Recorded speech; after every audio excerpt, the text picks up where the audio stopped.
बल उत्पन्न होता है, एक ऊर्जा आती है।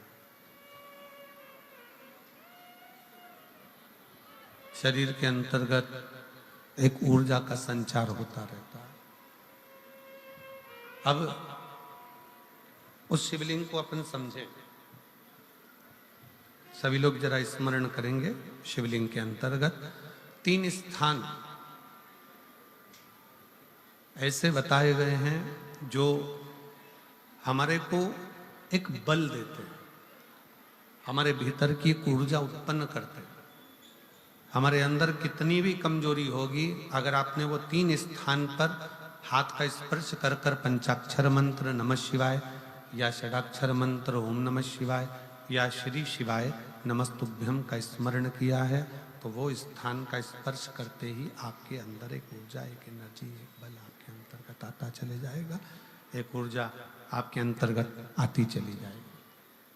3 स्थान, पहला जो ये जलाधारी बनी हुई है, ये जो गोल जो भाग आता है, जलाधारी में जो भी गोल भाग है, वो गोल भाग का हाथ से स्पर्श करना, अर्थात जो माता जी का हस्त कमल है पार्वती जी का, वो जो गोल जलाधारी है जिस पे शिवलिंग रखा हुआ है, वो गोल जला, ये जो चरण है जहां से पानी बहकर जाता है उस स्थान पर नहीं, जहां गोल भाग है उस गोल भाग पर अपने सीधे हाथ का स्पर्श करना और श्री शिवाय नमस्तुभ्यम का जाप या पंचाक्षर मंत्र या षडाक्षर मंत्र ओम नमः शिवाय का जाप करना, पहला।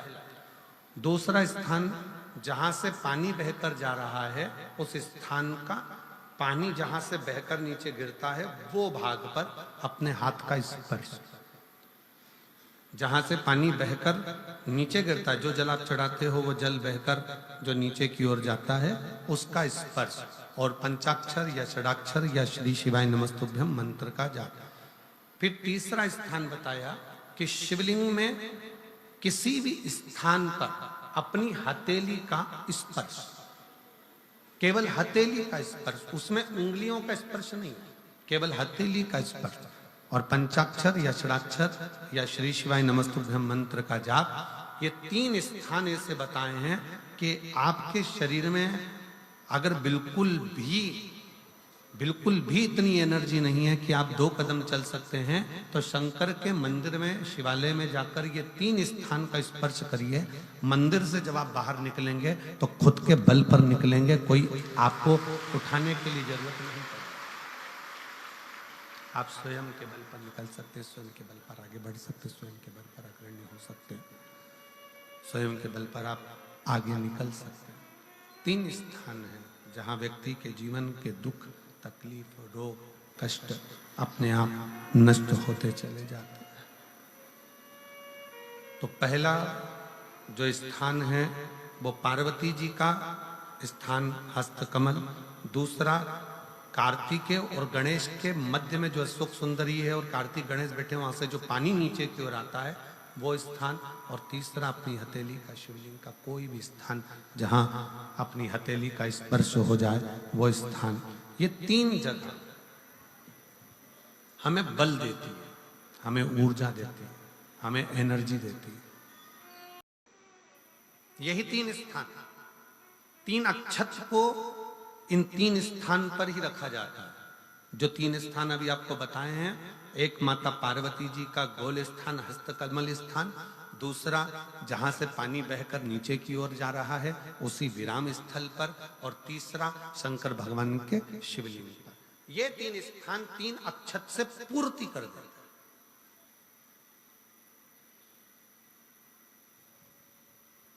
जैसे प्रदोष के दिन, प्रदोष काल में जलाया गया दीप, प्रज्वलित करा गया दीप 5 स्थान पर फल देता है।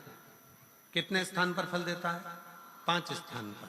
आप में से कितने लोग हैं जो प्रदोष के दिन दीप लगाने मंदिर जाते हैं या शंकर जी के मंदिर पहुंचते हैं?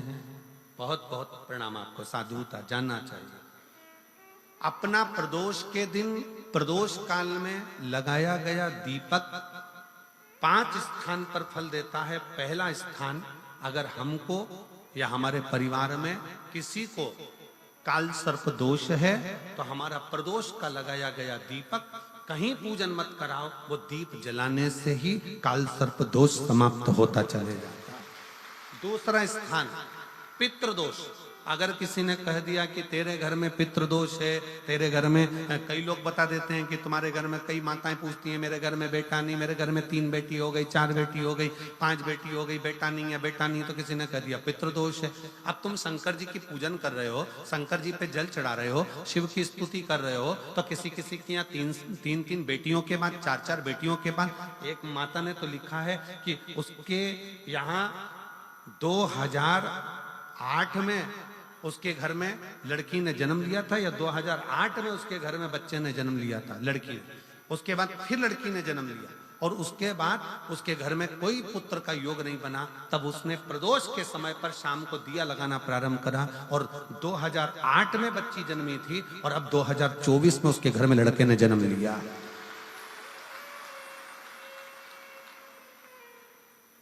दो 2024 में उसके घर में पुत्र ने जन्म लिया, वो बेटी होगी यहाँ पर कहीं ना कहीं, जिसके घर में बेटे। पहले की लड़की हुई, फिर 2 जुड़वा लड़की हुई, जुड़वा लड़की में से एक लड़की शांत हो गई, फिर आखिरी में बच्ची के कारण बस संतान प्राप्ति का योग नहीं बना। आखिरी में उसने फिर पुनः भगवान शंकर के प्रदोष काल में दीप जलाना प्रारंभ कर। कहीं बैठी हो तो हाथ हिला सकती हैं, अगर कहीं बैठी हो।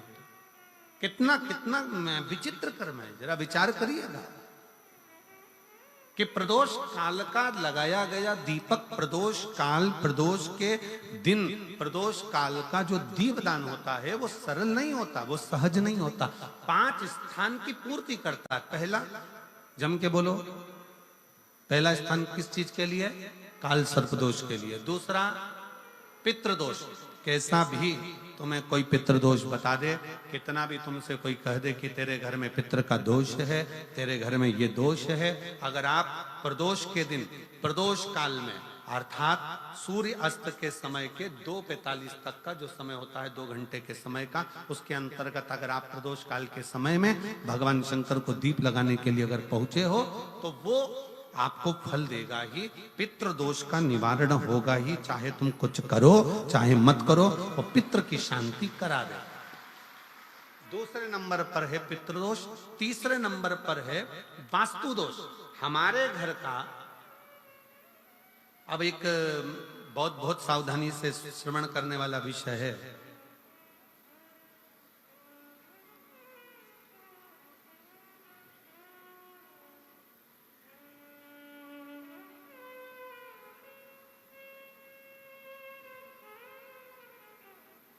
यदि वंश की वृद्धि नहीं है, 30 वर्ष शादी के हो गए, 40 वर्ष शादी के हो गए और औलाद है ही नहीं, डॉक्टर ने भी हाथ ऊंचे कर दिए, टेस्ट पे भी करवाया, IVF करवाया, सब कुछ तुमने करवा लिया, तो भी औलाद नहीं है, तब आखिरी में एक काम चालू करो। प्रदोष का दिन दोनों पति पत्नी व्रत चालू कर दो प्रदोष का, और प्रदोष काल में शाम के समय जाकर एक ही दिए में 2 लंबी बाती जानते हो ना, रुई की लंबी कपास की बाती 2, और दोनों बाती एक ही दिए में रखकर पति पत्नी दोनों उसको प्रज्वलित करना प्रारंभ करें। बाबा संतान देकर ही रहेगा, औलाद आएगी ही। दीप की जो बाती में अंतर आ जाता है, एक गोल बाती में और लंबी बाती में अंतर आता है, बहुत अंतर आता है। पितरों के लिए गोल बाती का प्रयोग बहुत कम होता है महाराज। देवी जी के लिए, माता रानी के लिए, जगतजननी के लिए गोल बाती का प्रयोग बहुत कम होता है महाराज, ध्यान रखिएगा। एक पितर के लिए, एक जगतजननी जगदम्बा दुर्गा भवानी के लिए गोल बाती का प्रयोग कम होता है, लंबी बाती का प्रयोग ज्यादा होता है। क्यों? क्योंकि हमारे घर की कुल देवी और हमारे घर के पितर हमारे वंश की वृद्धि करें, इसलिए लंबी बाती रखी जाती है, जिससे हमारा वंश बहुत लंबा चले, बहुत उन्नति की ओर बढ़े, इसलिए लंबी बाती का प्रयोग किया। शिव महापुराण की कथा कहती है 5 जगह पर हमारा जलाया गया एक दीप जो प्रदोष के दिन प्रदोष काल में लगाया जाता है, 5 जगह पर भारी पड़ता है। पहले नंबर पर, जम के बोलते जाओ, काल सर्पदोष। दूसरे नंबर पर पितृदोष। तीसरे नंबर पर घर का वास्तु दोष। हमारे घर में कितना भी वास्तु दोष है, कोई ने कह दिया यहाँ बाथरूम नहीं बनना थी, यहाँ पर शौचालय नहीं बनना था, यहाँ सीढ़ी नहीं बनना थी, वो सीढ़ी वहां बनना थी, ये सीढ़ी वहां बनना थी। तुम पूरा घर तुड़वा के देख लो, उसके बाद में जैसा वास्तु वाले हैं वैसा करा कर देख लो, उसके बाद भी तुमको शांति नहीं मिले तो समझ लेना कि तुम्हारे घर में अब वास्तु दोष तो तुमने दिखाकर समाप्त कर लिया, फिर भी वो समाप्त नहीं हो रहा, तो प्रदोष काल का लगाया गया प्रदोष के समय का दिया आखिरी में वास्तु दोष को भी समाप्त कर देता है और उसमें भी फल प्रदान करता है। काल सर्प दोष, पितृदोष, वास्तु दोष। चौथे नंबर पर 1 रुपया कमाया, 1.25 रुपए खर्च हुआ, पैसा आया गया। ये चौथे नंबर का व्यापार में थोड़े दिन दुकान अच्छी चली, थोड़े दिन बैठ गए, थोड़े दिन काम चला, थोड़े दिन बैठ गए, गाड़ी चली थोड़े दिन फिर बैठ गए, अर्थात हमारी फैक्ट्री थोड़े दिन चली फिर बैठ गए, कहीं ना कहीं तकलीफ, थोड़े दिन खाते थोड़े दिन रोते वाला चल रहा है। तो प्रदोष काल का, प्रदोष के समय का दिया इस दुख को समाप्त कर कर रेगुलर एक जैसी सांझी, एक जैसी लक्ष्मी की वृद्धि करते चले जाए, प्रदोष काल का। और 5वें नंबर का प्रदोष काल का दिया, प्रदोष समय का दिया 5वें नंबर पर रोग का निवारण का, रोग निवारण।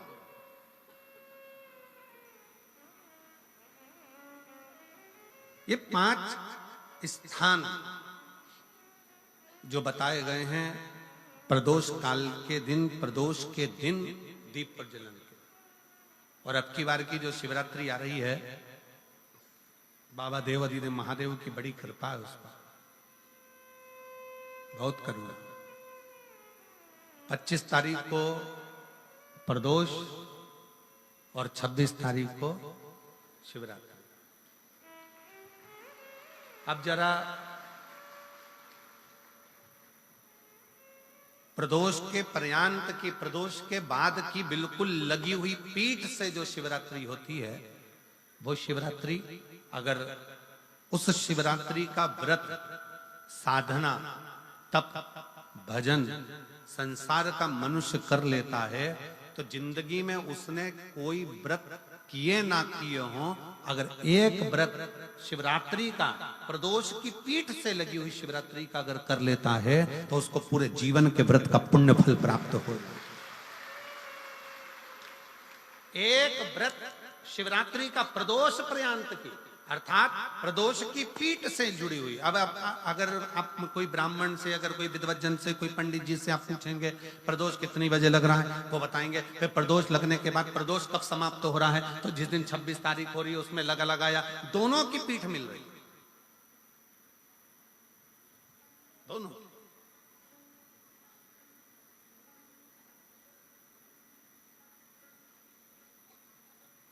करो व्रत। आपने कितनी भी एकादशी के व्रत करे हो, कितनी भी द्वादशी के व्रत करे हो, कितनी भी चतुर्थी व्रत करे हो, कितनी भी तीज व्रत करे हो, कितनी भी अष्टमी का व्रत करा हो, कितनी भी नवरात्रे के व्रत करा हो, कितनी भी तीज का व्रत करा हो, चाहे दुनिया के कितने भी व्रत आपने करे हो, अगर आपने एक महाशिवरात्रि का व्रत नहीं करा तो कोई व्रत का पुण्य फल आपके खाते के अंतर्गत आ नहीं पाता। शिवरात्रि के व्रत की इतनी मूलता है। पर एक निवेदन है, अगर कोई बुजुर्ग है, कोई बीमार है, कोई बूढ़ा व्यक्ति है, बहुत बीमार है, तो उसको निवेदन है आप व्रत ये नहीं कि 24 घंटे का करो, आप व्रत 2 घंटे का कर लो, 1.5 घंटे का कर लो, 1 घंटे का कर लो, 15 मिनट का करो। पर निवेदन है कि जो बीमार व्यक्ति है वो आधे घंटे, 1 घंटा, 2 घंटा, 6 घंटा, 15 मिनट पर शंकर की शिवरात्रि का व्रत ये विचार कर करना।